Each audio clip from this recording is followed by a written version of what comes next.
এলে বাবা, তা এত দেরি হলো কেন?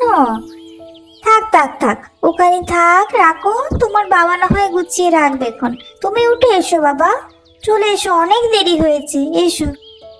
হ্যাঁ মা, আসছি। ও বাবা, কত কিছু করেছেন মা একা হাতে! এত কি দরকার ছিল বলুন দেখি? ও তেমন কিছু করতে পারিনি বাবা, যেটুকু করেছি আর কি। শুরু করো, শুরু করো বাবা, থামলে কেন? আচ্ছা মা, একটা কথা বলুন দেখি, এই জামাই ষষ্ঠীতে ব্যাপারটা কি? না আসলে এত ভীষণ মন খারাপ করেন যে আমাকে অফিস থাকলেও ছুটি নিয়ে আসতে হয়।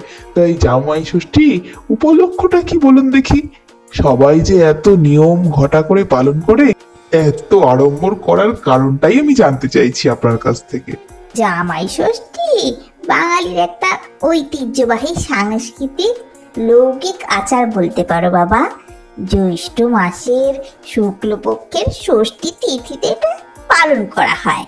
এই দিন বিবাহিত মেয়ে ও জামাইকে নিমন্ত্রণ করে আপ্যায়ন করা হয়। এভাবে জামাইকে খুশি রাখার চেষ্টা করা হয় এবং বোঝানো হয় তোমার জন্য এই পারিবারিক পুনর্মিলন আচার। তুমি এই পরিবারের একটা অংশ বাবা। আর এই ষষ্ঠীকে আর একটা নামেও ডাকা হয়, তাকে বলা হয় অরণ্য ষষ্ঠী। বুঝলে বাবা? মেয়ের বিবাহের পর জামাই যে পরিবারের একটা অংশ, সেটা বোঝানোর জন্যই তার শাশুড়ি মা ষষ্ঠী ব্রত রাখেন। বুঝলে বাবা? নাও বাবা, খেয়ে নাও এবার।